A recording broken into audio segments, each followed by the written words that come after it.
Hello दोस्तों, स्वागत है आपका मेरे YouTube channel online study with Anoop में। मैं हूं अनूप चंद। तो आज हम बात करेंगे कंप्यूटर से संबंधित ऐसे क्वेश्चंस की जो बार बार एग्जाम्स में पूछे जाते हैं। तो 20 क्वेश्चंस इस वीडियो में यहाँ पर रखे गए हैं।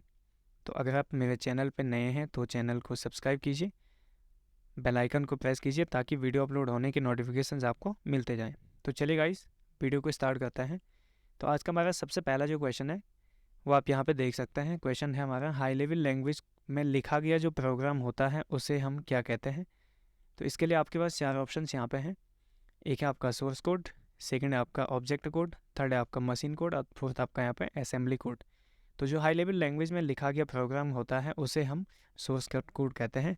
तो इसका ऑप्शन नंबर ए सही हो जाएगा। अब चलते हैं अपने क्वेश्चन नंबर 2 की तरफ। तो क्वेश्चन नंबर 2 है, वह हार्डवेयर जो कंप्यूटर के डिजिटल सिग्नल को एनालॉग सिग्नल में कन्वर्ट करता है, यानी डिजिटल सिग्नल को जो है एनालॉग सिग्नल में यहाँ पे कन्वर्ट करता है, वो कौन सा हार्डवेयर है। तो एक ऑप्शन है आपका रेड वायर, सेकंड ऑप्शन है ब्लू कार्ड, थर्ड ऑप्शन है टावर और फोर्थ ऑप्शन है आपका मॉडेम। तो इसका राइट आंसर हो जाएगा मॉडेम। तो कई बार मॉडेम की फुल फॉर्म भी पूछी जाती है। तो मॉडेम की जो फुल फॉर्म होती है वो होती है मॉड्यूलेटर डीमॉड्यूलेटर। चलते हैं नेक्स्ट क्वेश्चन में। क्वेश्चन नंबर 3 है, निम्न में से कौन हार्डवेयर के अंतर्गत नहीं आता है। तो कौन सी डिवाइस इनमें से ऐसी है जो हार्डवेयर के अंतर्गत नहीं आती है। तो जैसा आप देखते हैं कीबोर्ड है, कीबोर्ड भी कंप्यूटर हार्डवेयर का एक पार्ट है। मॉनिटर भी कंप्यूटर हार्डवेयर के अंतर्गत आता है। और यहाँ पे एक ऑप्शन नंबर डी जो है माउस भी कंप्यूटर हार्डवेयर के अंतर्गत आता है। तो इसने पूछा है कि नहीं आता है, तो इसमें ऑप्शन नंबर सी आपका राइट हो जाएगा। डॉक्यूमेंट फाइल जो है कंप्यूटर हार्डवेयर के अंतर्गत नहीं आती है। ये जो फाइल होती है ये माइक्रोसॉफ्ट वर्ड में बनी हुई फाइल होती है जिसको हम डॉक्यूमेंट नाम देते हैं। तो इसका ऑप्शन नंबर सी आपका राइट हो जाएगा। चलते हैं क्वेश्चन नंबर 4 की तरफ। क्वेश्चन नंबर 4 है आपका, कंप्यूटर की पहली पीढ़ी में कौन सी डिवाइस प्रयोग होती थी, यानी कंप्यूटर की प्रथम जो जनरेशन्स है उसमें किस चीज़ का उपयोग किया जाता था। तो ऑप्शन नंबर ए है इंटीग्रेटेड सर्किट, सेकंड है प्रोसेसर, थर्ड है आपका यहाँ पे माइक्रो प्रोसेसर, फोर्थ है आपका वैक्यूम ट्यूब। तो जो वैक्यूम ट्यूब यहाँ पे है ऑप्शन नंबर 4 ये आपका राइट हो जाएगा। वैक्यूम ट्यूब का जो है यूज़ किया जाता था कंप्यूटर की फर्स्ट जनरेशन में। क्वेश्चन नंबर 5 है, डॉट डॉट डॉट से कंप्यूटर में गेम खेलना आसान हो जाता है, यानी इनमें से कौन सी डिवाइस ऐसी है जिससे कंप्यूटर में गेम खेलना आसान हो जाता है। तो एक ऑप्शन आपका माउस, सेकंड ऑप्शन आपका जॉयस्टिक, थर्ड ऑप्शन आपका कीबोर्ड और फोर्थ है आपका पेन। तो इसका जो राइट आंसर होगा वो होगा आपका ऑप्शन नंबर बी, जॉयस्टिक जो है कंप्यूटर में गेम खेलने के लिए यूज़ में लाया जाता है। नेक्स्ट हमारे पास यहाँ पे निम्न में से कौन सा आउटपुट डिवाइस नहीं है। तो इनमें से कौन सा ऐसा डिवाइस है जो आउटपुट नहीं है। तो प्लॉटर आउटपुट डिवाइस होता है, प्रिंटर भी आउटपुट डिवाइस है, मॉनिटर भी आपका आउटपुट डिवाइस है। तो बचा आपका touch screen, option number D जो इसका यहाँ पे करेक्ट आंसर हो जाएगा। तो टच स्क्रीन जो है एक इनपुट डिवाइस होती है, यानी एक इनपुट का काम करता है टच। तो इसका ऑप्शन नंबर डी राइट होगा।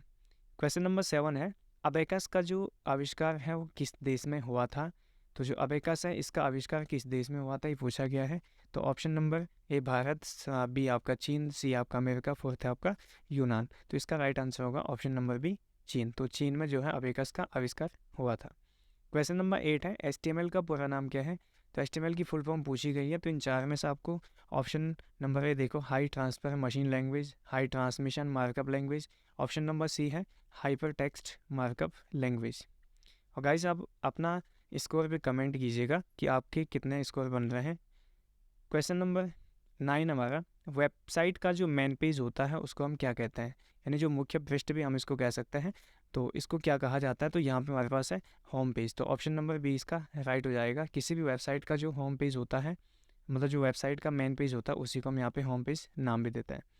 नेक्स्ट हमारे पास क्वेश्चन नंबर 10 है, कंप्यूटर निम्नलिखित में से कौन सा कार्य नहीं करता है। ये पूछा हुआ है, इस चीज़ पे विशेष ध्यान रखना। कई बार नहीं को हम नज़रअंदाज कर देते हैं तो वहाँ पे क्वेश्चन आपका गलत हो जाता है।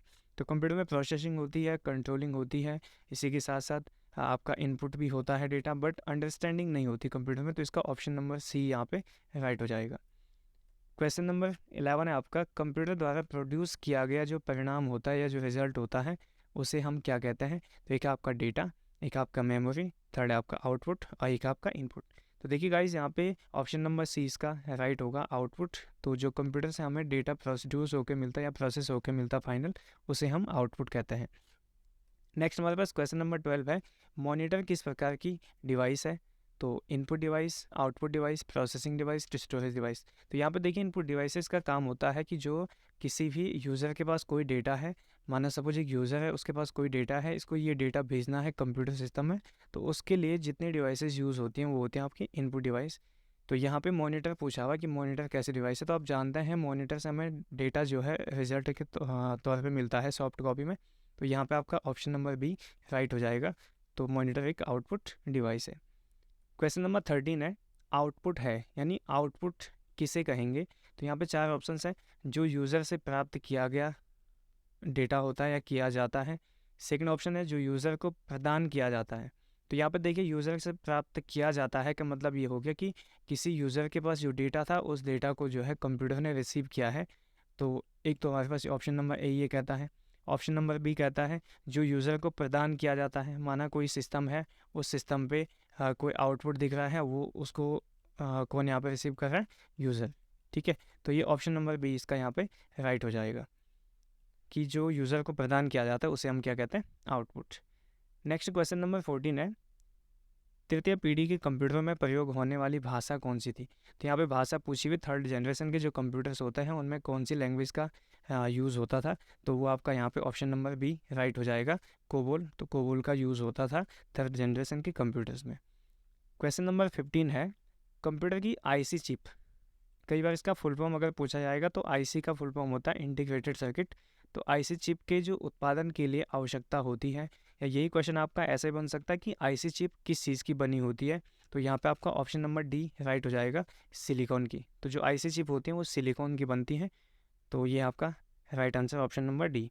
क्वेश्चन नंबर 16 है, इंटीग्रेटेड सर्किट चिप का विकास किसने किया था, यानी जो आईसी चिप है उसको किसने डेवलप किया था, ये यहाँ पे पूछा हुआ है। तो एक ऑप्शन है आपका सीवी रमन, सेकंड ऑप्शन है रॉबर्ट नायक, थर्ड है आपका जे.एस. किल्बी, फोर्थ है आपका चार्ल्स बेबेज। तो यहाँ पे क्वेश्चन नंबर 16 का जो है ऑप्शन नंबर सी हो जाएगा, जे.एस. किल्बी को जो है इंटीग्रेटेड सर्किट के चिप का आविष्कारक माना जाता है। नेक्स्ट आपका आईसी चिप का उपयोग जो है कंप्यूटर की किस पीढ़ी में शुरू हुआ था। तो कंप्यूटर की जो फर्स्ट जनरेशन है उसमें वैक्यूम ट्यूब का यूज़ हुआ था। इसी तरीके से थर्ड जनरेशन जो हमारे पास यहाँ पे है तो इसमें यूज़ हुआ था आपका आईसी चिप का थर्ड जनरेशन। तो इसका राइट आंसर हो जाएगा option number C. Question number 18 है, कंप्यूटर की बुनियादी संरचना का जो विकास किया था वो किसने किया था। तो ऑप्शन नंबर ए है John von Neumann, second option है चार्ल्स बेबेज, थर्ड है आपका ब्लेज पास्कल, फोर्थ है आपका गॉर्डन मूरे। तो इसका जो राइट आंसर होगा option number A, John von Neumann को जो है कंप्यूटर की बुनियादी संरचना का विकास इन्होंने किया था।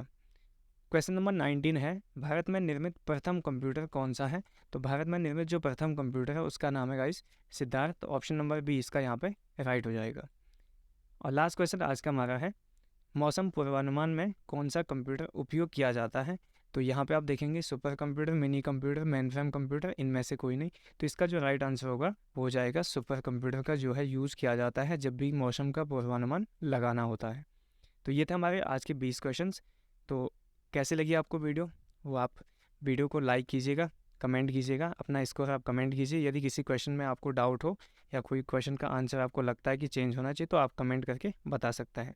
तो अगर आप मेरे चैनल पर नए हैं तो चैनल को सब्सक्राइब कीजिए, वीडियो को लाइक कीजिए, दोस्तों के साथ अधिक से अधिक शेयर कीजिए। तो इसी के साथ thank you so much video को देखने के लिए।